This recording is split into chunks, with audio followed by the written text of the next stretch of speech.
तो मैं बताऊंगा कि मेरे तो यार 75% है, 60% है, मैं बताऊंगा मेरे 95% है। तो जेईई मेंस की बात कर रहा हूं, एडवांस की बात नहीं कर रहा हूं। इन दोनों ही एग्जाम्स के ये सिर्फ यूनिवर्सिटीज के एंट्रेंस में नहीं बल्कि बड़ी बड़ी कंपनीज के इंटरव्यू और प्लेसमेंट में भी लागू होती है। Know your limits and break them. ये वीडियो उन सभी बच्चों के लिए है जिनके मन में यह सवाल उठता है कि क्या सर 10वीं और 12वीं के मार्क्स से हमारी लाइफ में कोई फर्क पड़ता है? क्या 12th क्लास में यदि मेरे 95% हैं और अगर मेरे 75% है तो इससे मेरी लाइफ में, मेरे करियर में, मेरी प्रोफाइल में, जब मैं फॉरेन यूनिवर्सिटी में या किसी भी बड़ी यूनिवर्सिटी में जाऊंगा तो क्या डिफरेंस क्रिएट होगा? या तो मान लो मैं किसी जॉब इंटरव्यू के लिए बैठा हूं, वहां पे जब मेरा डिस्कशन चलेगा तो मैं बताऊंगा कि मेरे तो यार 75% है, 60% है, मैं बताऊंगा मेरे 95% है, तो उससे क्या एग्जैक्ट डिफरेंस क्रिएट होगा? See this is a very subjective thing और ये person to person experience differ कर सकता है। मैं आपके सामने अनबायस्ड होके पूरा डेटा, पूरी मेरे पिछले 12 साल के एक्सपीरियंसेस, मेरे खुद के पर्सनल एक्सपीरियंस, मेरे जो स्टूडेंट्स हैं जो कि आज अलग अलग जगहों पे, अलग अलग डिपार्टमेंट्स में कुछ अच्छा कर रहे हैं। बहुत से बच्चे एम्स से पास आउट हैं, बहुत से बच्चे IIT Powai, IIT Delhi, IIT Kharagpur से पास आउट हैं, कुछ बच्चे गूगल, फेसबुक और दूसरी कुछ एमएनसीज में प्लेस्ड हैं, कुछ बच्चे एम्स से निकल के अभी सर्व कर रहे हैं नेशन को, कुछ एएफएमसी से पास आउट है। ये सभी बच्चों से जब मैं डिस्कस करता हूं और मैं एक सवाल कॉमनली पूछता हूं कि यार 12वीं का रिजल्ट जो था वो लाइफ में कितना मैटर कर रहा है, तो कुछ ऐसी बातें हैं जो आप जान के वाकई में सरप्राइज होगे और मेरा मानना है कि ये इंफॉर्मेशन आप तक पहुंचनी जरूरी है। तो आइए करते हैं डिस्कशन की शुरुआत। सबसे पहले मैं आपको थोड़ा सा फैक्ट बताता हूं, थोड़ा डेटा आपके सामने रखता हूं। लास्ट ईयर का डेटा है। अगर हम बात करें 10th और 12th क्लास के बच्चों की, तो 10वीं क्लास में लगभग 22 लाख बच्चों ने एग्जामिनेशन दी और उनमें से अराउंड 2 लाख बच्चा ऐसा था जो कि 90% प्लस था। और 12वीं क्लास की बात करें तो अप्रोक्सीमेटली जो बच्चा 90% प्लस था दैट वाज 1.2 लाख। लेकिन सवाल यह उठता है कि सर यहां पे 2 लाख टॉपर्स, यहां पे 1.2 लाख टॉपर्स, क्या इतनी हमारे पास मेडिकल या आईआईटीज की सीट्स हैं? क्या इतने हमारे पास टॉप लेवल के कॉमर्स के कॉलेजेस हैं? या ये जिस भी ब्रांचेस में गए होंगे इनके इतने अच्छे परसेंट हैं? तो मैं मानता हूं कि कॉमनली एक प्राइमा फेसी जो हमारा थॉट प्रोसेस है कि हमको या तो मेडिकल सेगमेंट में जाना है या इंजीनियरिंग में जाना है ना। आई am not demeaning any of the branch, लेकिन जो एक सोसाइटी की मेंटल क्या कहना चाहिए, जो एक थिंकिंग प्रोसेस है, मैं उस पे उसके बारे में बता रहा हूं आपको। सो प्लीज कॉमर्स वाले, ह्यूमैनिटीज वाले इस बात को अदरवाइज ना लें। मैं जो देखता आया हूं मैं वो बता रहा हूं कि 90% से ऊपर अगर हैं तो कॉमनली माँ बाप क्या कहते हैं कि बेटा साइंस ले लो, बड़ा बेटा, बड़ा पीसीएम ले लो, बड़ा पीसीबी ले लो, ठीक है, इंजीनियर बनो, डॉक्टर बनो, आईआईटीज में जाओ, आईआईएम में जाओ and do something great. Although IIM में जाने के लिए आपको जो है कॉमर्स का ही बैकग्राउंड चाहिए, कॉमर्स की एग्जाम क्लियर करनी है, कैट क्लियर करनी है, लेकिन फिर भी हम ग्रेजुएशन इंजीनियरिंग से करते हैं, ना जाने क्यों। Okay, let it be, I am not getting to that debate, but the point is कि इतने सारे जो टॉपर जनरेट हो रहे हैं जिनके 90% प्लस हैं, क्या इनके लिए टॉप कॉलेजेस इंडिया में है? तो आंसर है जी नहीं, बिल्कुल भी नहीं। इतनी हमारे पास अच्छी सीट्स नहीं है, इतने अच्छे कॉलेजेस नहीं है, ये सत्य है, बिल्कुल सच बात है।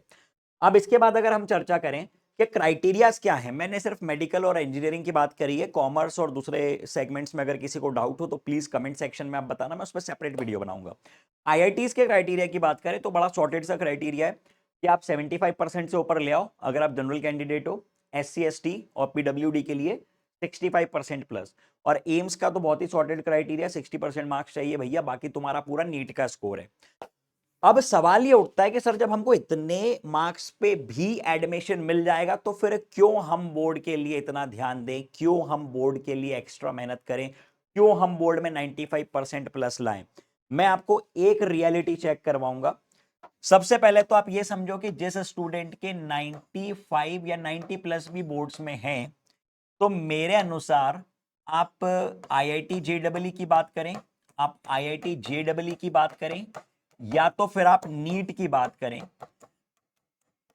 जेईई से मैं यहां पे जेईई मेंस की बात कर रहा हूं, एडवांस की बात नहीं कर रहा हूं।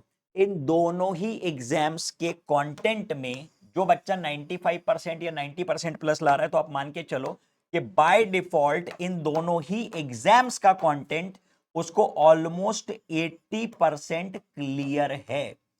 80% उसकी प्रिपरेशन, 80% प्रिपरेशन उसकी हो जाती है यदि वो बोर्ड इतनी अच्छे से कर लेता है, उसके 90 या 95% आए।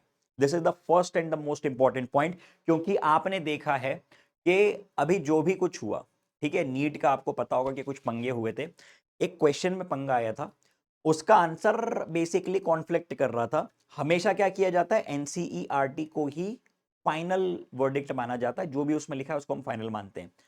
लेकिन यहां पे बात आई थी फंडामेंटल्स की, प्रिंसिपल्स की। तो जो बच्चा इतने मार्क्स ला रहा है उसका डेफिनेटली सीधी सी बात है कि फंडामेंटल्स, उसके प्रिंसिपल्स क्लियर हैं। वो कभी एग्जाम्स में बहुत ज्यादा ऐसा नहीं हो सकता कि किसी के 95% प्लस है और यहाँ पे उसके बिल्कुल ही रैंक एकदम आखिरी की आ रही है, बहुत पीछे की रैंक आ रही है, नीट में बहुत ही खराब स्कोर आ रहा है, जेडब्ल्यू में बहुत ही खराब स्कोर आ रहा है, ऐसा नहीं होता है। तो ये दोनों चीजें आपस में एक दूसरे को कॉम्प्लीमेंट करती हैं, एक दूसरे को सपोर्ट करती हैं। सेकेंड इंपॉर्टेंट थिंग कि सर आपने ये तो बताया कि हाँ हमको इतने इतने मार्क्स आईआईटीज और क्या कहते हैं नीट के लिए चाहिए, but the important point is कि आप आगे का सोचिए कि आगे क्या होता है। मान लो कि अगर आपको आईआईटीज में नहीं जाना है या आईआईएम में नहीं जाना, या आपको नहीं मिल पाए, आपको आईआईटीज और एम्स नहीं मिल पाए, या आपको नहीं जाना है, आपको बाहर जाके पढ़ना है, तो वहां पे क्या सिचुएशन बैठती है। आपने आईआईटी से पास आउट हो गए, उसके बाद आप किसी कंपनी में बैठे हैं जॉब इंटरव्यू के लिए, वहां पे क्या सिचुएशन होती है। आप आईआईटी से या किसी भी इंजीनियरिंग कॉलेज से पास आउट होने के बाद जब फॉरेन यूनिवर्सिटीज में एमएस करने जाते हैं, तो वहां पे क्या सिचुएशन होती है।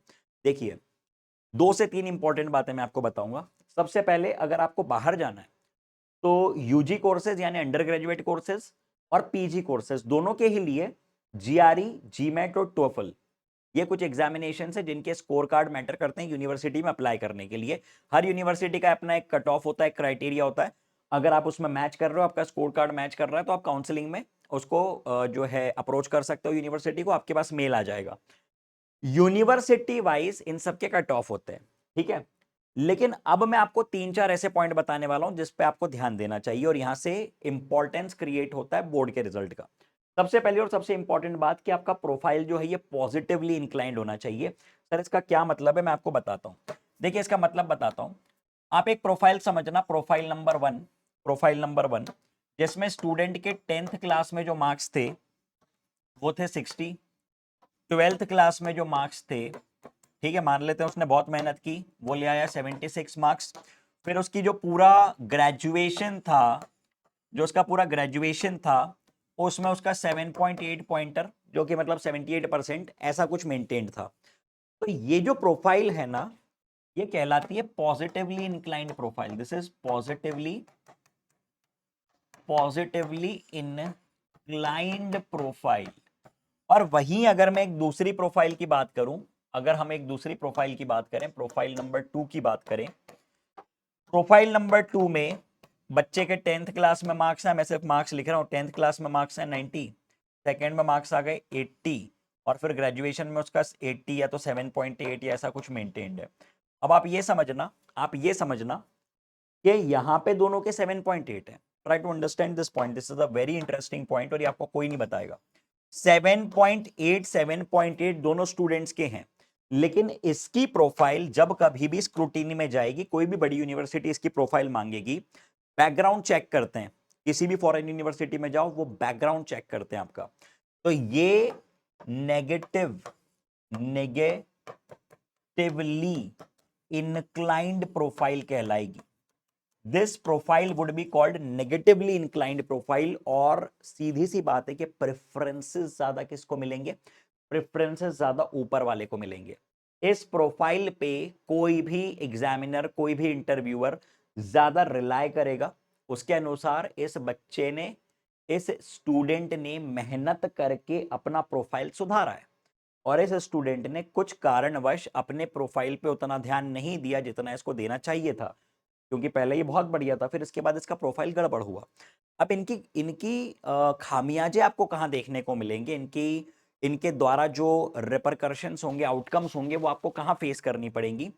हो सकता है कि जब आप किसी यूनिवर्सिटी में अप्लाई करें तो 2 बच्चे हैं जिनके सेम जीआरई या आइल्स टोफल के सेम स्कोर हैं, जो कि एग्जामिनेशन होती है वहां पे जाने के लिए, लेकिन अगर उनको एलिमिनेट करना है तो वो फिर देखेंगे आपका बैकग्राउंड, और वहां पे इंपॉर्टेंस क्रिएट होगी आपके 10वीं और 12वीं के मार्क्स की, और खास तौर पे 12वीं के मार्क्स भी, ठीक है। दूसरी चीज, दूसरी चीज, पहली बात मैंने आपको प्रोफाइल के बारे में बताई, एलिमिनेशन क्राइटेरिया की जो मैं बात कर रहा हूं, ये सिर्फ यूनिवर्सिटीज के एंट्रेंस में नहीं बल्कि बड़ी बड़ी कंपनीज के इंटरव्यू और प्लेसमेंट में भी लागू होती है।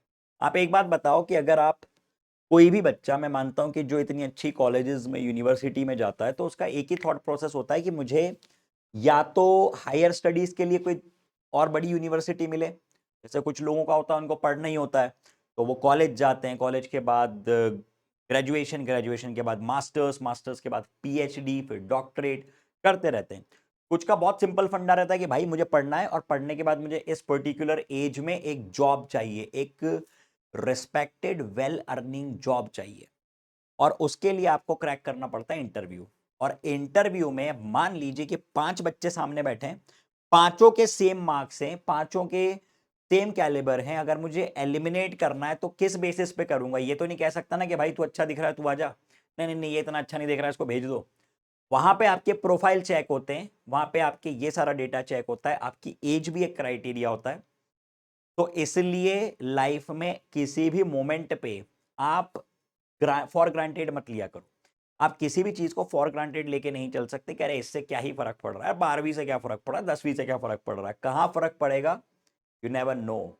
और हो सकता है कि ऐसी जगह पे फर्क पड़े, ऐसे समय, ऐसे सिचुएशन में फर्क पड़े when you most need that job, और when you are most passionate and dedicated to get into some company, और वहां पे आप मानो कि आपको 12वीं के मार्क्स के कारण रिजेक्ट होना पड़े, कितना बुरा लगेगा भाई, सोच भी नहीं सकते हो। अभी आपके हाथ में है कर्म करना, अभी आपके हाथ में है काम करना। प्रेफरेंस इन द प्लेसमेंट, ये 3 ऐसे पॉइंट हैं जिसके लिए मैं तो यही कहूंगा कि अगर कर रहे हो ना तैयारी, जी जान लगा के करो, अपनी कॉम्पिटेटिव में बढ़िया स्कोर लाओ, बोर्ड का भी काम सेट करके दो, क्योंकि घर वाले एक ही बात पूछते हैं कि भैया ठीक है आईआईटी की तैयारी तो कर रहा है, वो तो बड़ी अच्छी बात है, बोर्ड में कितने ले आएगा, 12वीं में कितने ले आएगा, 12वीं में कितने आ रहे हैं, 80 आ रहे हैं, 90 आ रहे हैं, 70 आ रहे हैं, होता है नहीं होता, ईमानदारी से बताना यार, ये बात होती है कि नहीं? मेरे साथ भी हुई थी, मुझे भी दिमाग में उस टाइम था कि अरे यार 12th के मार्क्स से क्या ही फर्क पड़ रहा है, क्या ही हो जाएगा, लेकिन फर्क पड़ता है भाई लाइफ में, ऑनेस्टली बता रहा हूँ फर्क पड़ता है। कई जगहों पे ऐसी सिचुएशंस आई है लाइफ में जबकि फर्क पड़ा है। तो इसलिए मैं यही मेरे बच्चों को हमेशा यही गाइड करूंगा कि अगर कर रहे हो ना तो हर जगह झंडे गाड़ो भाई, एक तरफा माहौल सेट करो हर जगह पे। आप ऐसा थोड़ी है कि आपके अंदर टैलेंट है तो वो सिर्फ जेडबलई के लिए टैलेंट है, नीट के लिए टैलेंट है, बोर्ड के लिए टैलेंट नहीं। अरे कॉन्सेप्ट्स तो वही है, फिजिक्स तो वही है। मैं हमेशा आईआईटी और नीट की बैचेस के साथ ये कहता हूं कि मैं आखिरी समय में बोर्ड की सीरीज लेके आऊंगा, जहां जहां जब जब मैंने जिस भी तरह से काम किया, हमेशा मैंने बच्चों का बोर्ड के समय, बोर्ड के 1-2 महीने पहले पूरा पूरा साथ दिया, क्योंकि मुझे पता है कि ये ऐसी चीज है जो कि नेग्लेक्शन में जाती है, जिसको हम फॉर ग्रांटेड लेके चलते हैं, कई बार नेग्लेक्ट करते हैं जाने अनजाने, लेकिन ऐसा करना नहीं चाहिए। ठीक है, तो चलिए, तो बहुत ज्यादा समय आपका मैं नहीं लूंगा, बस आखिरी में ये बताऊंगा आपको कि एक बहुत महान इंसान ने कहा है कि know your limits and break them. अपनी लिमिट्स जानो और उनको तोड़ दो, क्योंकि जब तक जानेंगे नहीं तोड़ेंगे कैसे? ठीक है, लोग कहते हैं ना कि we have no limits, we don't have any limits, ये गलत है। You should know your limits and you should break your limits. यही तो लाइफ है, सेट करो। ठीक है, खुद की लिमिट जानो, खुद की प्रॉब्लम्स जानो, खुद के प्लस खुद के माइनस जानो, खुद के लिमिटेशंस इंसान को पता होते हैं ना जब, तो उसको ये भी पता होता है कि मुझे इनको ब्रेक करके इनसे आगे निकलना है। हम किसी हवा में नहीं जीते, हम किसी फेक ऑरा में नहीं जीते हैं, हम बबल में नहीं जी रहे होते, हम वास्तविकता में जी रहे होते हैं। ठीक है, तो चलिए, एक बार फिर मैं क्षितिज कनिक, आपका अपना के सर, बहुत बहुत धन्यवाद इन बातों को ध्यान से सुनने के लिए। और किसी भी प्रकार की सहायता, कोई भी कंफ्यूजन, कोई भी हेल्प आपको चाहिए हो अपनी लाइफ में, डू लेट मी नो। इसी नाम से मेरा टेलीग्राम भी है, इंस्टाग्राम भी है, I am always there for you. Thank you, goodbye. Unacademy. Let's crack it.